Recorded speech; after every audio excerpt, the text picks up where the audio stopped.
Hey guys, it's your boy Roy, and we're bringing you Chapter 2 on Fresh S rank, no sub-weapons, naked and unloved, and probably no Ripper. And this is gonna be hell. Chapter 2 is the hardest chapter in any type of run. It will make you cry, beg for mercy. And we're gonna start with the first fight, which is kinda easy.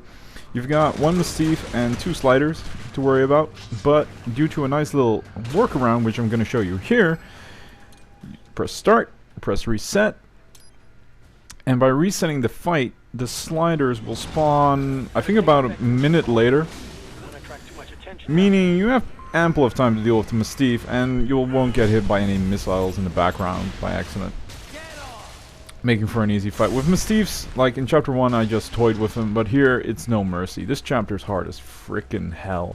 So, perfect parry for the win. These two, I gotta admit, this fight was a bit sloppy. Just a lightning kick and then blade mode him to death. I think, looking back, I had about 4 hours of footage. That was just me dying and resetting in this chapter. There are so many hard fights, and I'll probably call them out. You all know which one they are anyway. Especially the dual grads. There was my footage that I record is saved on my... like my hard disk has 2 partitions. And that one I saved the data on has 500... no, 600 gigs I think it is. And it was full... like, of recording footage. About, I think it was about 400 gigs of Fraps footage. And that's against the dual grads, because that fight was just ridiculous. This fight right here is basic cookie cutter. This is a green grad, meaning you can run slash him, but we won't need to do it. Just stay close, kick his ass. If you're underneath his belly, he can't hit you. You can just spam square attack or any triangle attack. Now, one thing's really funny looking back at this video right now for me is the final fight is against 2 of these guys in their, well, stronger form. And I'm seeing a lot of mistakes in my playstyle already. Like, I'm missing a lot of perfect parries. Kind of coincidence I got one there. And it's generally pretty obvious that while I know what I'm doing, I don't necessarily know what the grad is doing. And right now, like sitting here, I can totally read him. So that's pretty interesting how far I've actually come in just this one video. So if you've watched the video, go back to this part. Maybe you'll see something, what I'm talking about. Alright, now that's first fight. Fight being easy as sin, but this is not necessary fight. You can sneak past him if you have a smoke grenade, but it's pretty hard. You have to throw a smoke grenade behind him and then blade mode defense. And you gotta do it really quickly because he's gonna turn around, well, his scanner. You're gonna be done for. Nice little thing as well about that execution. It's only on Revengeance, but if that execution hits other enemies, it kills them in one hit as well. It can be really handy as like what do you call it? Crowd control. VR mission location. I think I miss a couple of data storages in this mission because you need the gecko for that, and I wanted an S rank with the gecko. But we'll get to that when we... I think I showed them. I don't grab them. Now you're gonna see a lot of those dissolves, those cross dissolves. But here, general consensus of this fight is run around like mad, like you see me do right here. And I'm abusing the gun stance of the enemies, so I can slide into them. Like, proper spacing is really required, because as mentioned in R-01 video, in our R-01 video, if they're even a frame in their sword stance mode, they will block everything. Now there's an invisible wall here. If the soldiers can go past where they are on the radar right now, they'll just stand there. So you can just go over here and slash up those dwarves for safekeeping. Because this fight has to be no damaged. Because there's a couple of bugs here. At least I think they're bugs. Like, the game can be really iffy on when a Zandatsu is a Zandatsu. Like, in few instances, if you Zandatsu an enemy that's already dead or near death, and the blade mode I think kills them or something. I have no idea. Like, sometimes the Zandatsu won't register, which will happen in this fight. I'll definitely get a Zandatsu, but in the final score it will say that I didn't get a Zandatsu. So with this fight, you just want to get no damage rank. Now over here I almost screw up. I think it's gonna happen once. I like to, well, as you see, oh, there it goes. The air, heavy. If you even only slightly tilt your stick forward, you're gonna get an air kick, a lightning kick. You don't want that. Now it's easy pickings. This fight gave me a lot of trouble on a lot of runs until I figured out that little dwarf gecko trick and this infinite. Do I get the Zandatsu? I don't. Yeah, here. You see me get the Zandatsu? And look at the scoreboard. None. I barely got an S rank. So that's a weird thing how the game handles it. Now I'm going to show you a nice little trick concerning the Bruce Lee geckos. If you cut them in half, like separate them and then kill them.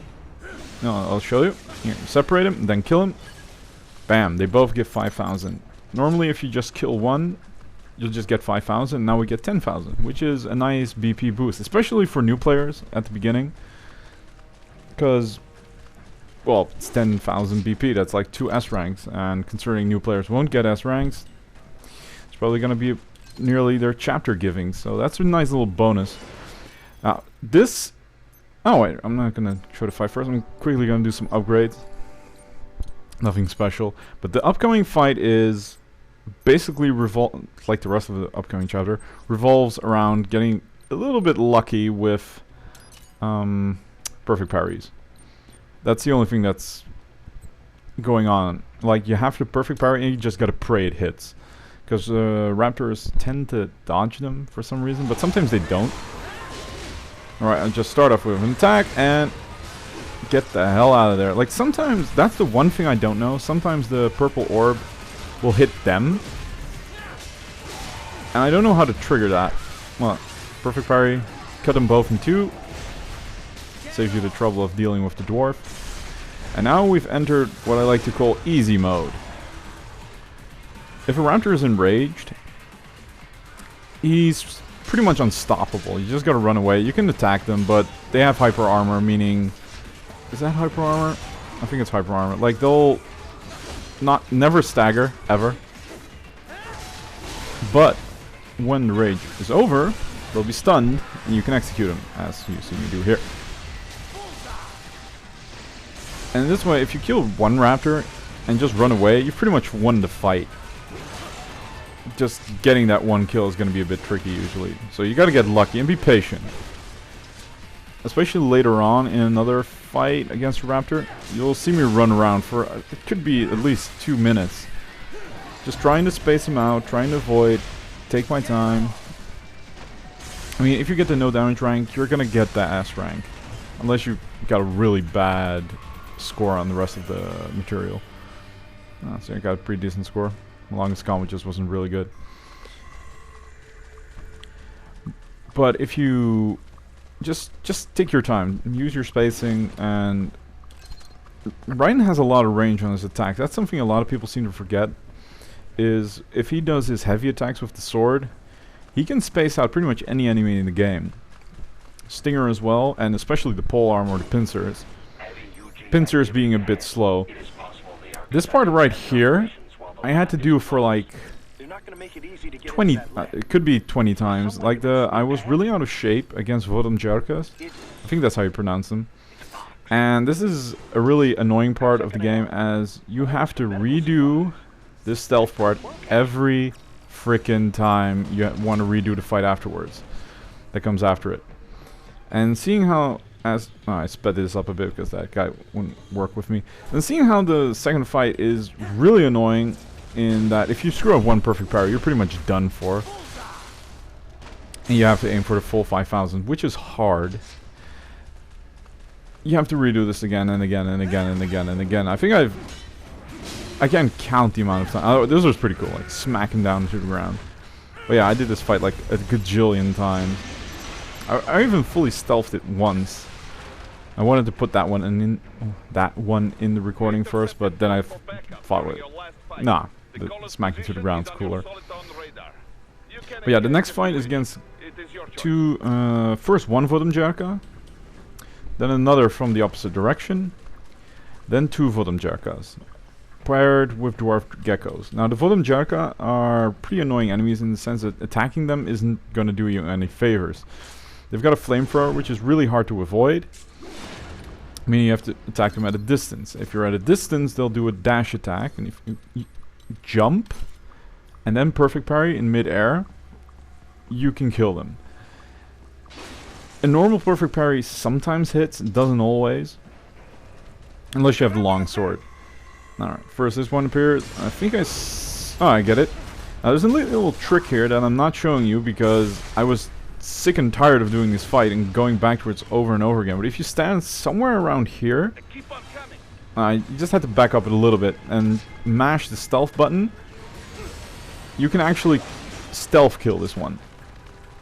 I don't know how the game thinks that works because you're in alert status, but it could be because that enemy hasn't seen you yet.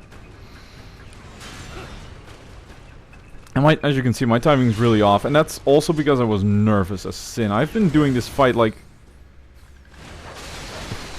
for God knows how long. You actually saw me pause right there. I didn't edit that out because, well, I thought it was kind of hilarious. Like thinking like, God damn it, hit again by that freaking camera. And there we go again. And I hear you thinking right now, like, is this the winning run? Well, I'm as surprised as you are. I was spamming like hell because the camera wouldn't work with me. I think I get it. No, I don't get a perfect parry here. Here? Yeah. This fight was a nightmare. I think I barely scraped by, and I'm a bit ashamed looking at it now, but hey, if it worked, it worked. Ah, there we go again. Go for the kill. Bam. Now, dwarf geckos are just easy pickings. Don't care about them. And I think that's... Oh, no, there we go. I was trying desperately to get the high combo ranking here, which is necessary. One nice little thing that I'm probably going to forget to mention. The last fight against the dual grads needs a 40 hit combo. And has a pretty strict timer. You have to beat him in 2.5 minutes. And I always got like a couple of seconds short. And I finally had a run where everything clicked.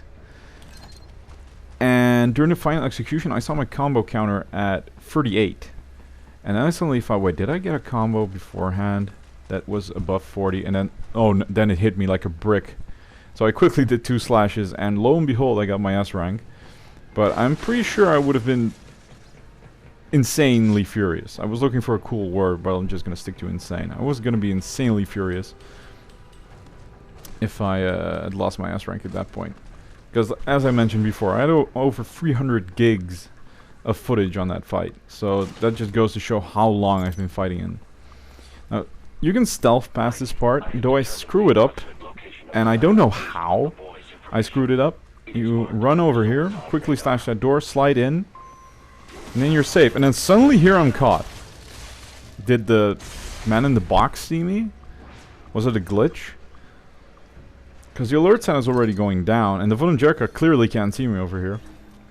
And as you can see, like he's literally hugging the wall. Weird enemy design. That's one of the things that you really should fix in the sequel. Like, if there's ever a sequel. I hope there is. But that the enemy AI, when it comes down to stealth, is a bit, well, not so retarded. I think Metal Gear Rising is actually one of the few titles that could actually really benefit from a sequel. More development time, more time to balance things out. Fix the camera, for one. Because there was a little discussion on the forums, and it made me realize that nearly 90% of my deaths at the moment, like when I'm playing normally, and not some ridiculously stupid run, is by the camera. Is that a Mastiff suddenly jumps and the camera swings in another direction. It's kind of disappointing. I think I really edited this really well. Like, that was an edit. You didn't see it, but that was an edit. Man, I'm good at this. I'm getting good at it. Alright, stealth kill this one. Slice him up. Now you want to try and perfect parry one of them, and then use the execution to kill the other. Not going to succeed in this version, but get the execution nonetheless. Slicey slice. And now it's a matter of spacing. You want to stay away from the gecko. Lol. Raptor. Perfect parry. Or that.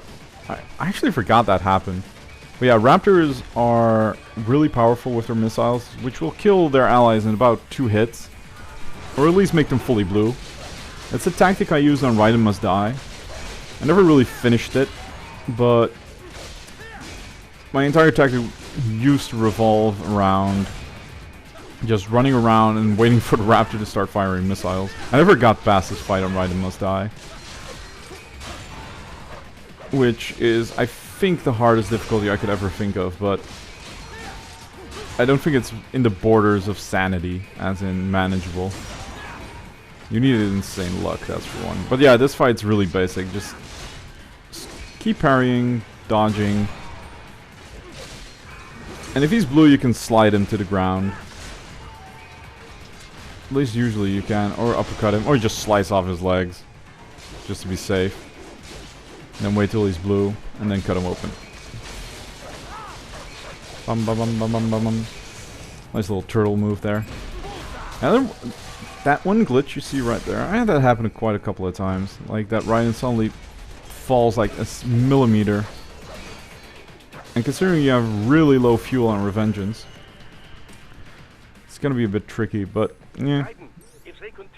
I'll quickly run around and get some items.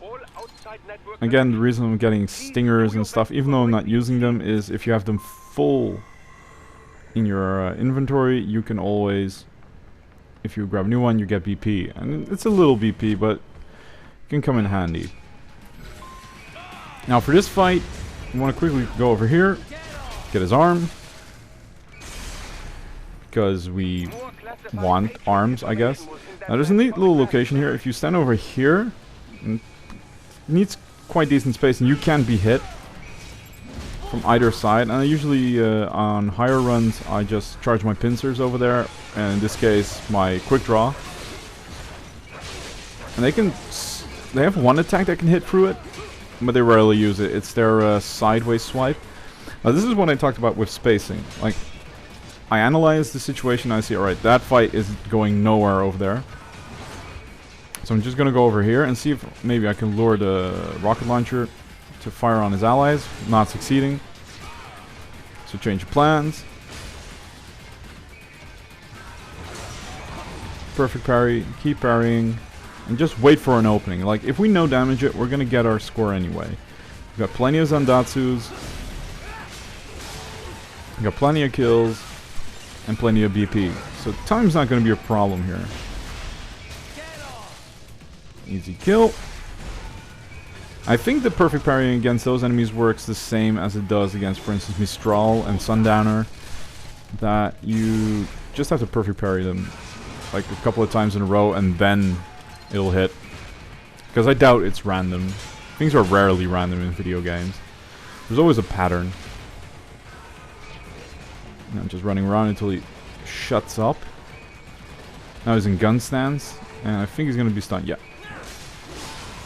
Now we're getting really close to the end, and the upcoming conversations are probably just going to be about the dual grad. Just the fight itself goes by so fast, I can't really comment over it. Basically with the dual grads, the entire tactic was to just perfect parry constantly.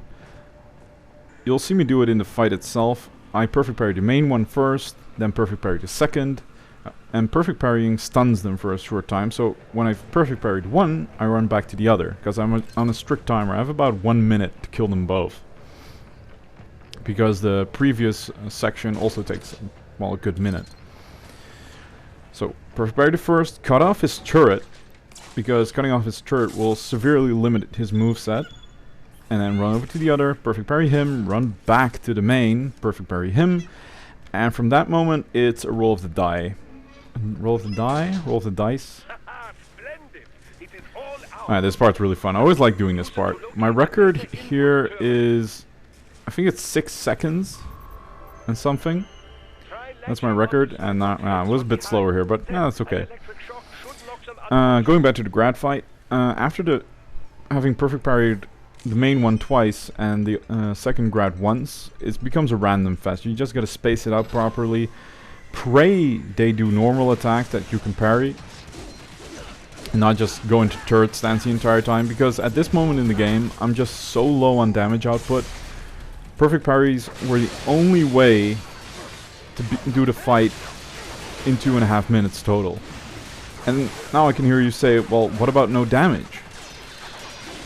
No damaging the dual grad fight without sufficient upgrades is a bit of a risk, in the sense that you're going to get one hit.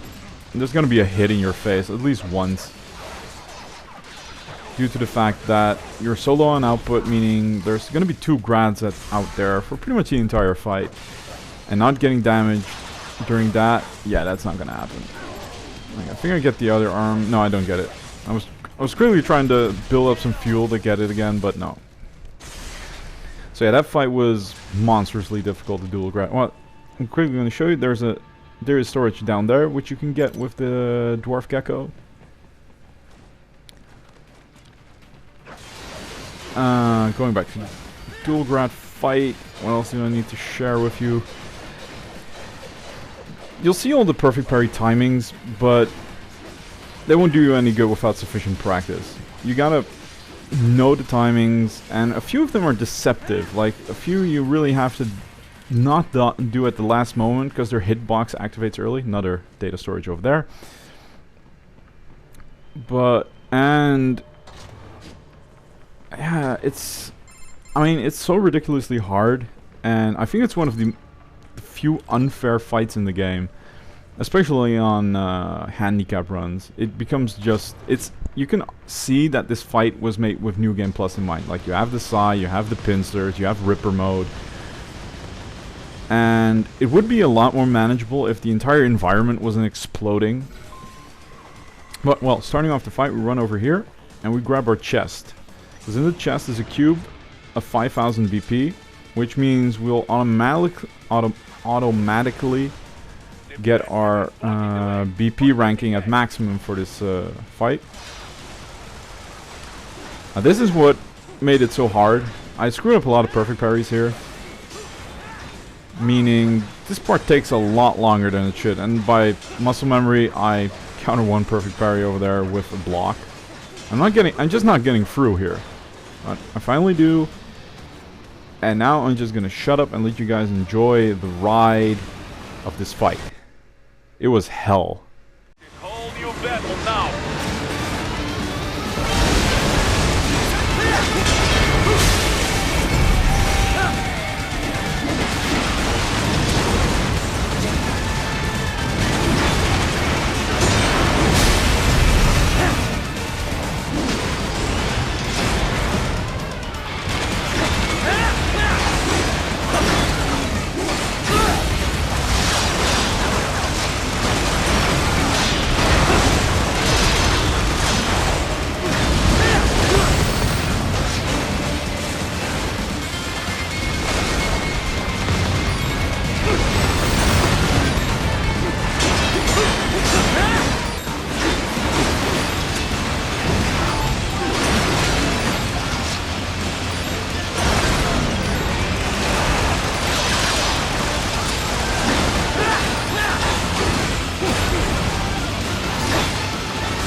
And that's the fight.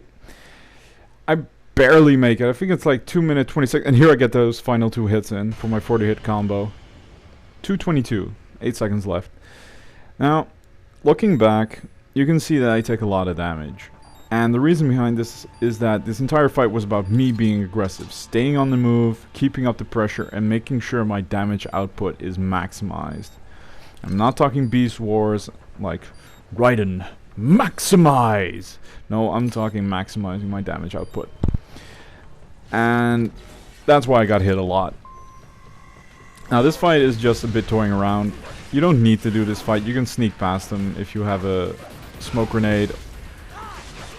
But without Ripper, this fight was a lot more challenging than I thought it would be. Though I am also kind of toying around with them, using the pole arm. I was trying to get the rocket launcher to kill him, but I always fail with that. Alright, quickly back up, because he's in parry mode.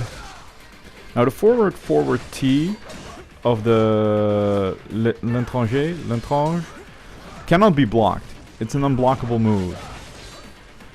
Meaning you can easily knock down the custom, which is the guy with the sword, down to the ground. At least if both hits connect, because it has 2 hits in its move. Quickly get out of there. Here, see, there you go. Now the heavies, or hammer bros as I like to call them, they're a bit of a different story. They're they'll never fall to the ground unless they have 1 blue leg. Quickly going around the corner for quick draw. One of the most useless abilities in the game, but I like using it because it's cool. Run away and just let that guy know. Just let him disappear.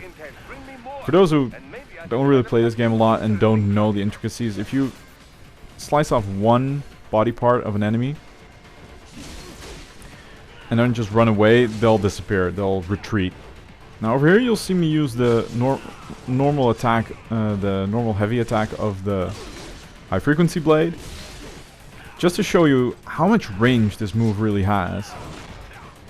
And this hallway is a lot deceptively harder to navigate than you'd realize. The camera is really close up here, meaning this was really stupid. I know that Stinger means they're gonna do their invincible, their unblockable attack. Yet I still did Stinger for some stupid reason. But yeah, this hallway will screw with your camera, so be on the lookout if you do this fight. Now I'm doing something over here that's called that I call dodge buffering. What I do is I input an attack just before I do the dodge, meaning I can start with later entrances of the combo. For instance, I use my heavy light, first heavy dodge, then light dodge, and then I did heavy, meaning I started with the stab attack with the foot. The only thing you can't do in dodge offset is delay moves. For some reason it doesn't register that, which is a shame, because there's only 1 delay move in the game, I think, which is heavy delay light. And it's one of the cooler and better moves in the game, and over here I'm gonna spam it, because this fight needs to end, because we're nearly at the end of the chapter. Now this video was probably a little bit shorter than chapter 1, because chapter 2 is a very short chapter, but it makes up with it in just insane difficulty. Like the jump from chapter 1, which I had a little bit trouble with Mistral, but that was pretty much it. Chapter 2 was a hell. And this is just toying around. I don't think I even get a Zandatsu. No. Well, to close it off, upcoming is going to be chapter 3. Chapter 3 has a couple of fights that might prove to be annoying or a little bit difficult. But I'm not expecting there to be any fight that's as broken as the Dual Grads was. Now, around the corner is the last VR. That being said, that was chapter 2. I hope you all enjoyed it as much as I... Well, I didn't enjoy doing this chapter. I'm sorry, like, this was hell. I'm gonna enjoy the next one. See you guys then.